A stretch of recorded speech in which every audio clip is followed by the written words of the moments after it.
اسم حمزيتي وش بالي لكون من دقي اسم حمزيتي.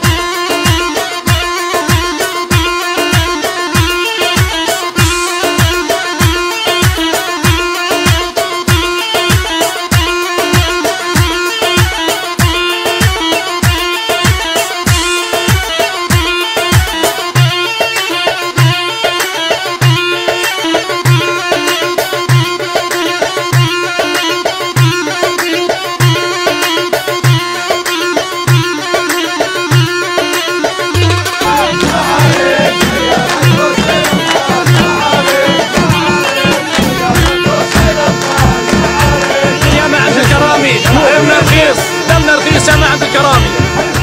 يا عيني عينك يا بنت حنا رخينا عنانها عالموت خذنا السمك وسلاحها قد فرسانها وفهد لا تنتقل لا فعلي لسانها. يا عيني عينك يا بنت حنا رخينا عنانها عالموت خذنا السمك وسلاحها قد فرسانها وفهد لا تنتقل لا فعلي لسانها.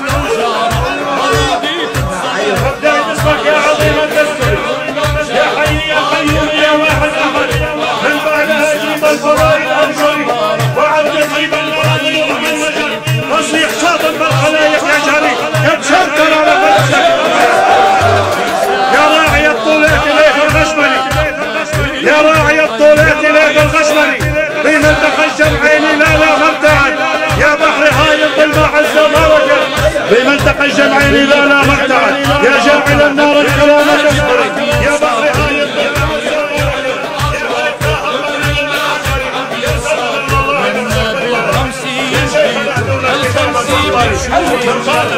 حطيت حبة حجرة حط الذي على الخلايا المكتري حط الذي أحيا ضمايا الضيعة يوم الطريق تروح نبيع ونشتري يوم الطريق تكتب أتشم السعي طبعا مشاعر كلهم شوشريبك ينخي رفيقك بالوغى كل صنديد ينخي رفيقك بالوغى كل صنديد ويرعب قلوب الطاغية المستشرة يا بيرق النخوة يا ابو الملاكين ابشر بعزك يا ذرى كل حرة لك مدام حولك عزوة المرد الصيف يختلطونك خيف والناس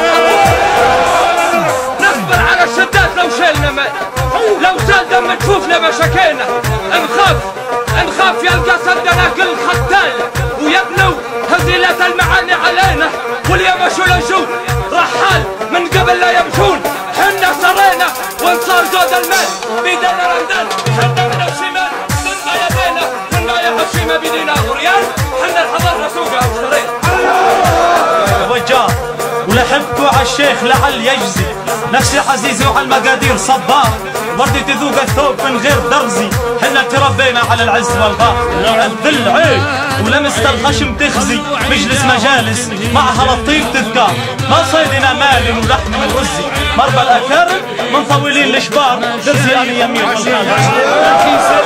دار لكم متهان حلنا لا دار سيف الحميناها ديار المعز اسأل خلف والطرق والروم وكبار لا مغازينا جار عملوك نخزي واسأل على الشيماء عن هوش الاحرار الارض ترجف تقول صار هزي واحنا بيوم الروح للروح تجار نرقص غلاها وبيعت الروح عزي الضيف ريق طلعنا بريحة هار احنا عبيد ضيف فرصان حرش واحنا بالشرط حرب الاسماء الضيف فاجئ والطاقي بسيط شيخ يا شيخ لو هي بالمحاريب وكواس ربعك يشيل الضيف عنا قد ساعة خير القدر نافذ على كل انسان مراد امري ما يعوزه شفاعة يا عيال يلي من مواريث الحروس بدها على حكم المقدر شجاعة يكفي صبرنا والصبر ضاع ما بين حنين واسود وحروتي باتساعة خفت يطرش خيل ودود وطليان القل شيل وجنزر الاسباع يا ما يونها العلي كيف ما كان ونشوف من هو على المبادئ بطاع يا الله يلي خالق الانس والجاه تفرق لمن هو قصر الدهر باعه وفهد يدعر المناعير ضرمان يا زبن مريقك كما الشهد معه دعنا على جيش العدوين من هذا نسقيه من كاس المنايا هجراء وان كان تشكي يبغى من فلان وفلان انحر حول الدار قايم مناعه وانحر بنا يا مسند يا مبرزان والرزق عندي المدور صناعه يا مرحبا احنا كوكب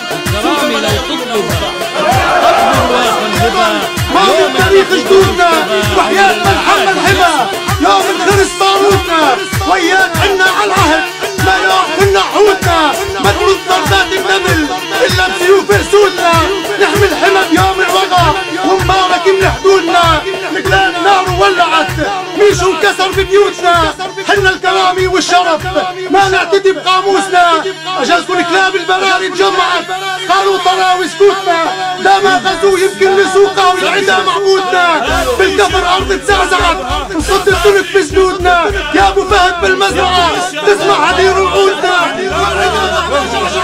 تعرف شو بيه بطلوبنا صاح المنادي ولعت يا العز يا تابوتنا سلطان يا بحر العالم بتسافري معي عجب يرحم تاريخ جدودنا يا دائما ابوك الطرد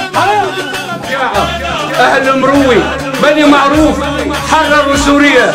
نحن بنعتز فيكم يا شيخنا يا مشايخنا، نحن جنود موجودين في هذا الوطن. هذا باسمي وباسم مجموعة بيرق النيل. بارك الله فيك. وطننا فوق كل اعتبار،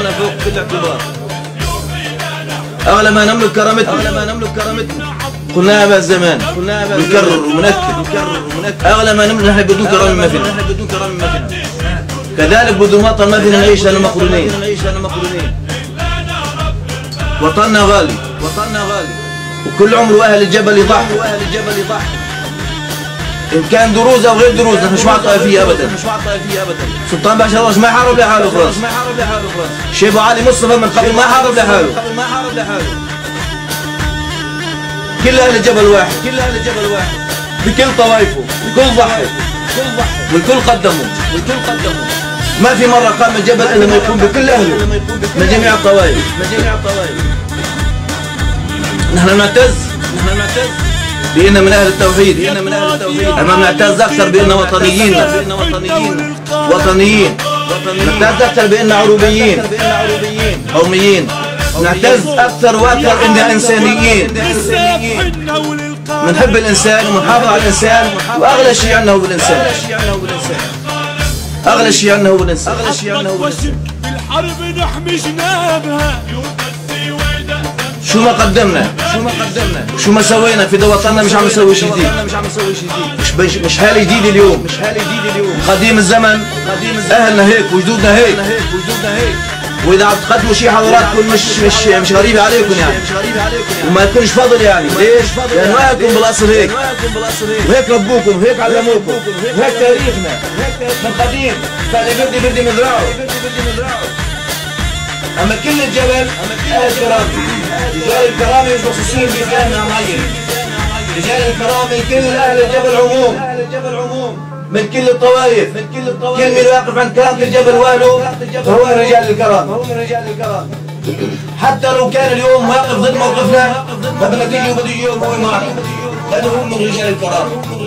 كل الطوائف مش مقصورة على جماعة فلان وجماعة فلان رجال الكرامة، لا، على كل أهل الجبل عموم من كل الطوائف. طبعا بوقف الكرامة على الجبل. عم نقول الجبل اليوم لأنه نحن بالأصل بنحكي على طول دائما بالوطن اللي هو سوريا الأم. عم نقول سوريا أمنا، اللي قسم واللي باع الله يغفر عليه بما هو فيه. نحن ما بنبيع، ما بنساوم على سوريا. سوريا أمنا، سوريا وطننا، سوريا غالية علينا. بس اليوم سوريا خربوها، صرنا حكينا. بس حاليا مثل ما قلنا خلينا ندير بالنا على جبل. كيف ندير بالنا إذا ما توحدنا وكلنا إيد واحدة ما بنتوفق، وبنصير لقمة صايغة لعدونا، العدو متربص فينا من كل الجهات. فبدنا نكون إيد واحدة ونلم الشمل نجمع الكلمة. اللي عم بيصير اليوم لا انا عم بقوس عفان، شايف صار بحرب داخلية. صرنا بدل ما نلتفت على حدود الجبل ونشوف شو الخطر المتربص فينا بدنا نبعنا. هذا الحكي مرفوض بقصد او بغير قصد، بتدبير من احدى الجهات او بغير تدبير. ما بنرضى بالفتنة كلنا، ما بنرضى نرفع سلاحنا بوجه بعضنا. صار شوية اخطاء لازم نتفادى. لازم نتفاداها كلياتنا ونتساعد لمنها الخطأ ما عاد يتكرر. صار أكثر من خطأ مرة وثنتين وثلاثة وأربعة. هذا الموضوع لازم ينتهى، كلنا نتساعد عليه بتبعيتكم بتبعية مشايخنا لأن نلغي هالأمر، نتوحد ونكون وحدي. ما الحمد لله رغم اللي صار الناس متفاهمة ومستوعبة الأمر ولا عم تجمعوا بالتم الشمل، دليل عنه في عنا وعي. لازم الساعة كلنا نلغيها، ما يضل هالشيء الهضار هذه موجودة بيننا. خلص على بعضنا، شيء اختلف فلان مع فلان، شيء اختلف كانوا بيت نعيم وبيت شلغين نبراس للوطنية الصحيحة. نبراس للوطنية الصحيحة في موقف اللي صار، وانا خص بالذكر اهل بيت نعيم. لما صار الموقف اللي مضي الحمد لله الله تعالى درك ابو اللطف، وكانوا الصحابه الكرام وعقل وغيري وشجاعه ورجولي، وهذا من شيم اهل الجبل، وهذا الشيء الممتاز فينا. وقرينا بيت نعيم بيت شلغين كمان استجابوا مباشره ولبوا النداء، وكانوا كمان سعيين للتقرب والصلح ولم الشمل. هذا فخر لنا كنا نبراس، كانوا العيلتين هذول كانوا نبراس، حب علينا كل العيال او كل اهل الجبل يكونوا بامان حياه. لو صار خطا دغري نصلح، مش مستعدين نتفاقم مش امور لا اكثر من هيك، لانه عندنا عدو خارجي متربص فينا. همنا خارج ما بيصير يصير همنا داخلي. هذا امر ضروري وهذا خطير اذا استمر. لازم كلنا نساعد على ظريفه. كل شخص عم يفتن لازم يتحاسب من اي كان، من اي جهه كانت.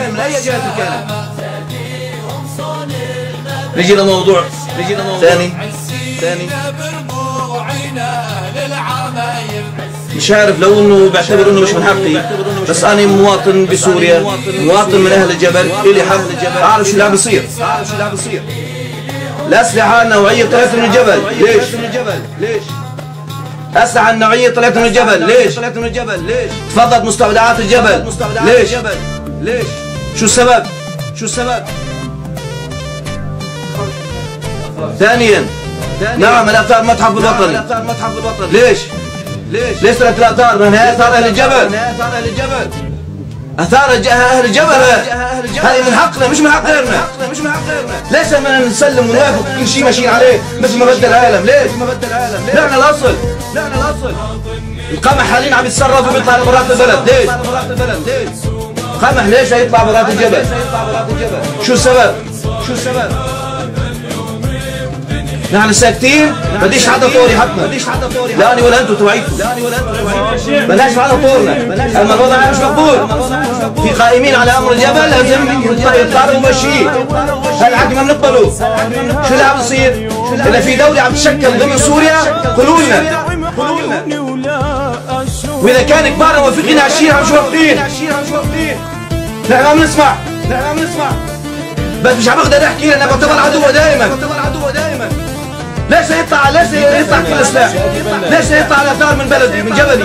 ليش انه يطلع القمح؟ ليش يطلع البنك المركزي كل مصروف ويطلع؟ ليش؟ وروح على مكان معروف. شو قام شي دولي فهمونا. وهذا حقنا الطبيعي. شو اللي عم يصير؟ هذا حقنا. وين احضارنا؟ وين اهلنا؟ وين حكينا نطلع مش وطنيين اخر شيء؟ اذا طالبنا بحقوقنا.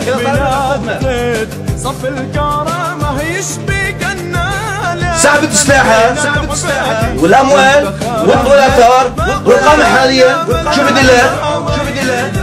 هذه صارت بإذن قبل شهر ما سقطت الدم. شو اللي عم بيصير؟ نحن مش بحاجه الله يغنينا، بس هذا حقنا، واحنا لازم يطالبوا فيه، لازم ما يسمعوا من البدايه. إذا بدهم يبيعوا الجبل يطلعوا ملوك، إذا بدهم يبيعوا الجبل يطلعوا ملوك. اللي بيخوننا ما بيقعد بيننا. بعدنا صابرين، بعدنا عم نصبر، بعدنا بنقول ماشي الحال. أما يا أخوي بدي ساعة لا ردة الفعل غيري. هاي طالبين فيها بريتنا كلياتهم، طالبين فيها كلياتهم مشايخهم طالبين فيها، الكبار وحالي وزمني طالبين بها الأمر، مش مريين الذمي لا بدنا ولا بالآخري. عندنا أعراض وعندنا أرواح. يبيعوا الجبل شوي بيروحوا بيجتمعوا بشغله هن وياه عند المكان الفلاني. عم يبيع الجبل قدام عيوننا. ليش ليش عم توقفوا؟ ليش عم تطرقوا؟ وشو خايفين؟ وشو خايفين؟ حملة الأمانة ما تخونا نظرات طلعوا مصفحة وراح قابلوا لداعش مشرف واتفقوا وياهم كيف نايمين اهل الجبل؟ كيف نايمين اهل الجبل؟ وين حكينا نطلع مشطرين داعش الدروز هذا حكي ما بنقبل منه اذا كان ثبت الحكي صحيح الدولة سقطت عنا نحن بعتنا نحن بينا باخذ السلام اللي يبيع نبيعه اذا بكون مكان نحن بالغيرة والله يغنينا مش معيش حدا يدافع عنا لأنه عم يدافع عنا لو بده يدافع عنا دافع يا اخي صار لنا 4 سنين ونص شفنا خيانته بدامه وغير دم مش عم نقول يدافعوا ما عم تستاهل بس يكفوا شر عنا ولا يبيعونا هيك قدام عيوننا ساكتين برا واهلنا ساكتين يكفي عاد هذا باب في عنا غير هيك قلنا بالسمع بالعمل صناديق حاجي البارودي ظل حلم لنا العمل صناديق بالجبل بشكل عام والصناديق هذه بتكون باسم الصناديق سموها الكرامي صنادوها رجال الكرامي لانه كل اهل الجبل رجال الكرامي مش مقصوره عليكم ولا علينا ولا على فلان كل اهل الجبل الصناديق هاي بتجمع عندنا اخوان محسنين بالجبل واصحاب كرامي شغالكم في ناس عندها قدره بنجمع مصاري وبنشتري سلاح بنشتري قمح ها اماني ها مطلوب من ذمتكم كلكم الموجود واللي عم يسمع اللي موجود مش موجود قمح الجبل اليوم السنه ها مش لازم ينباع قمح الجبل مش لازم ينباع دير بالنا كل قمح الجبل بدنا نشتريه ونحصبه ونحطه ببيوتنا بنقبلين على الصعوبات بنقبلين على شدائد يا جماعه حاجه تحاربونا بكفي ما عم نشتغل لنفوسنا بتضعيفكم عم نشتغل لكل اهل الجبل لكل شيء موجود فيه اهل الجبل كل طوائفه والوافدين واللي لاجئين والضيوف اللي عندنا هذا كله بحاجه بده ياكل مقبلين على شيء صار المدخل الوحيد لسوريا بالقمح هو الشمال ما مين الشمال اليوم؟ ليه بدنا نجيب قمح؟ إذا علينا نحن هون السنة حرام وغضب على كل شريك صاحب كرامي يبيع ذرة قمح حبة قمح واحدة برات الجبل حرام وغضب على اللي يبيع حبة قمح برات الجبل لازم القمح نخليه بيوتنا نبيعه لبعضنا اللي عنده فايض يبيع جاره يبيع خليه هذا امر كثير خطير ومهم ندخل حالنا بالسلاح ندخل حالنا بالموني شيخ ابو فهد مشايخنا الاجلاء هذه العائله الله ينعم عليها برجاله وبغناها وبولادها نحن هذه العائله في كرامه هذا الوطن ولا هذا الوطن مثل ما تفضلت شيخنا البيرق ليس بيرق ابن نعيم بيرق هذا الطائف بيرق هذا الجبل بيرق هذا الطائف تفضلت وحكيت بس بتمثل الشرفاء مش بس بيت نعيم بتمثل الكرامه في هذه المحافظه ونحن بنعهدك بان نكون رجال اقوياء ضد الظالمين والطامعين في هذه الطائفه وهذا الوطن. نحن كلياتنا وحدويين لله تعالى، مؤمنين لله تعالى ومسلمين امرا لله تعالى، يد بيد حتى ننتصر على اعداء هذا الوطن. اهلا وسهلا فيكم.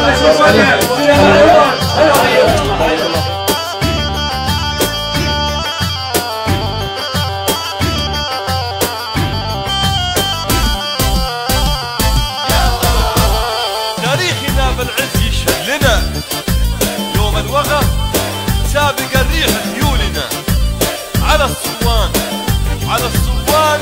نحفر اجدادنا كنا بسلطان بمدرسته تربينا. تاريخنا بالعز يشهد لنا يوم الوغى سابق الريح خيولنا على الصوان نحفر مجادنا كنا بسلطان بمدرسته اسطورنا دوم نشان اسم على الراس.